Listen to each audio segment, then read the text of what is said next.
Thokozani bogogo nomkhulu, senakwela kugogo bathi Nembatha TV. Namhlanje sikhuluma ngento ebaluleke kakhulu futhi sikhuluma ngeladi. Liyini lona iladi? Lenzani iladi? Liyangisiza ngani iladi? Sengiphume kaningi kuthiwa fanele ngenze iladi. Zintathu inhlobo zeladi esizokhuluma ngazo namhlanje. Kuneladi ekuthiwa liyadingeka, isikhathi esiningi ekuthiwa liyadingeka komalume. Yiladi lelo lomuntu onjani? Umuntu oyedwa. Mhlambe kuthiwa ugogo wakho ozala unyoko udinga iladi, kufanele ukuthi uyenze iladi komalume. Yiladi lelo lomuntu oyedwa. Izibani zakhona ayifani. Izibani zeladi lomuntu oyedwa esikhathi esiningi zizoba u7. Kube khona iladi lesibili.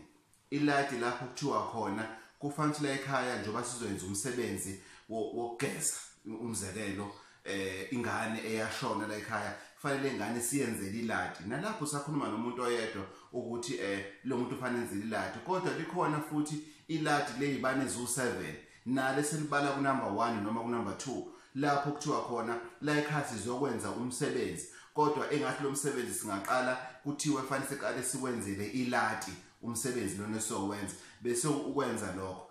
Phinde futhi kube khona iladi lokuthi wena kukhona into ofuna ukuyicela encane nje into ofuna ukuyicela naye sifaka unumber 1 number 2 ngoba inhlobo zakhona zokulenza ziyafana. Kube khona iladi lesithathu.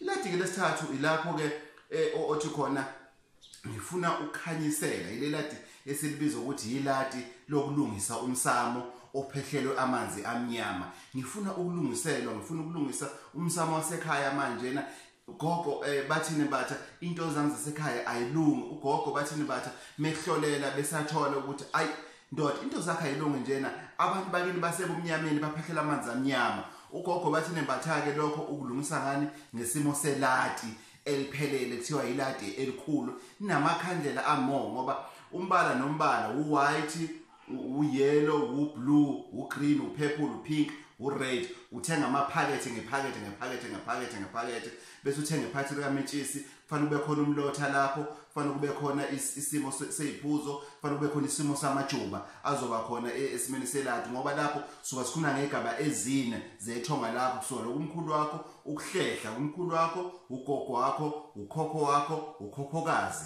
wakho.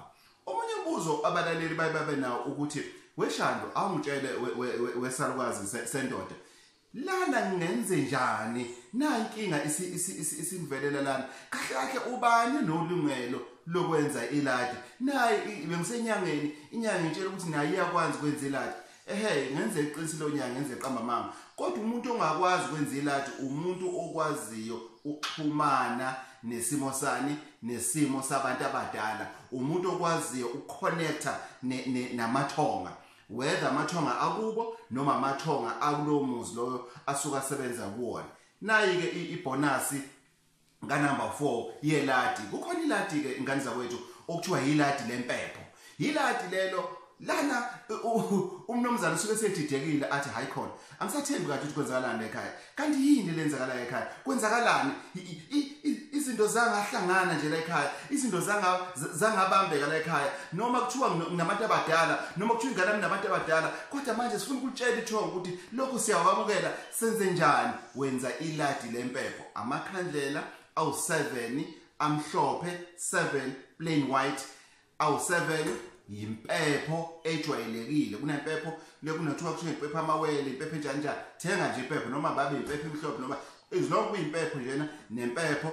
Bese uthola umuthi ogayiwe okuthiwa utshani bezwe. Kunomuthi okuthiwa utshani bezwe. Ngoba utshani bezwe phela ingane zakwethu wenzela ukuthi ngisho kuthiwa ithonga lakho livaleke kanjani liphehlela amanzi amnyama kodwa likwazi ukuzumemeza. Futhi iladi lempepho mawulenza liyakususa lona likuseyintabeni. Mawenza iladi lempepho awuhlukile noma ulenzela entabeni ngoba usuke ungakhulumi directly nesimo sethonga lakho elikhona lapho liphehlele khona amanzi amnyama.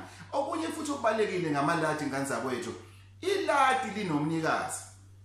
Uma umuntu athi kuwena hamba uyokwenza iladi, usuyathola manje okwesibili usho into efanayo, uyathola kwesithathu usho into efanayo. Kubalekile ukuthi uthathe le ladi leli uyolilanda kumuntu owalanda emathongeni akini. Iphose silenzayo ingane zakwethu uze umuntu athi khona wegogo bathini kade lento eladi yavela sale sungenzela akuyona indlela elungile enezizotha lokuthi ukwenza ngaphandle umuntu ezathu ukuthi la muntu kude lo muntu usashona la muntu zaphinda sangasabona ngendlela efanele impela nami ngangifisa ukuthi angenzele iladi ngoba la muntu lo yena phela uyena owalanda iladi manje ke muzofika kusalukazi sendoda uzothi wegogo ngicela ungenzele iladi mina into engeke ngiyenzeke ukuthi ngiyengihlehle ngibheke ngiyavuka ebusuku ngo12 ngizokwenzela iladi wena ngakusasa ke ngiyocela kulo muntu ngoba isibongo zokubuza ukuthi leli ladi okhuluma ngalo njengoba selivelile nakimi lavela kubani eqaleni usho ukuthi leli ladi eqaleni lavela kuSimelane sengiyahamba ke mina ngo12 ebusuku ngiyoshisa amakhandlela embala esigodlo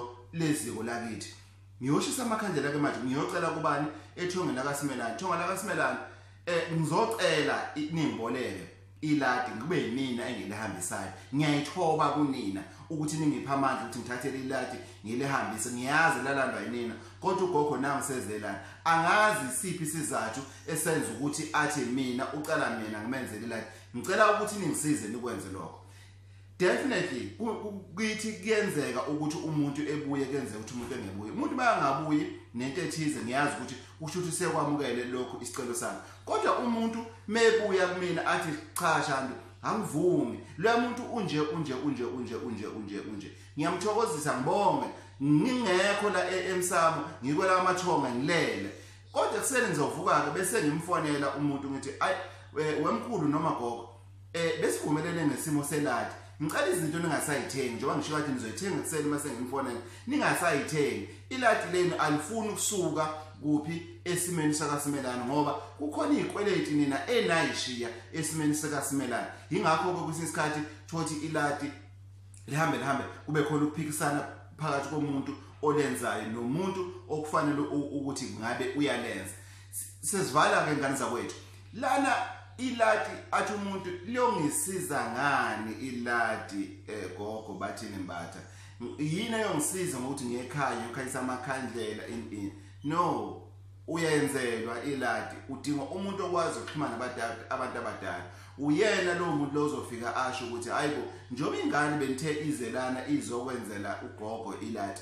ingane sikhona ke izocela inhlanhla izinto zami kahle izinto ziyabheda umenda ukho ayishadelwa ayishadwa izinto ezifana lezo sizocela inhlanhla la ingane ingasaphasi esikoleni asazi kwenze njani na ingane nemoya yasekhaya nina kodwa omalume bayo abafuni ukuyenzela izinto ngoba omalume abanawo amandla ukuyenzela izinto sizocela amandla ke lana esimeni seladi esimeni sethonga lala ekhaya ukuthi ngicela ke lengane lena nikhanisele nivulele indlela lokho ke mase sikwenzileke lapho ke imphumelo uyayithola kodwa na umunye umbuzo uye ube khona athi umuntu wemthi wegogo nidlala ngathi nina belapha endabuko yazi mina ngayenza iladi 6 months ago kuze kube namhlanje into zami senyama hayibo iladi incwadi mawenza iladi sisuka sibhala incwadi sibhalela abakini asazi yodlula endaweni enjalo kwesinye isikhathi iyaduka lencwadi lena kodwa umyalezo ugcina usufikile uthi awu wekhokho kakhokho hawu ngiyajabula ukubona sokhuluma amathonga ake endaweni zabo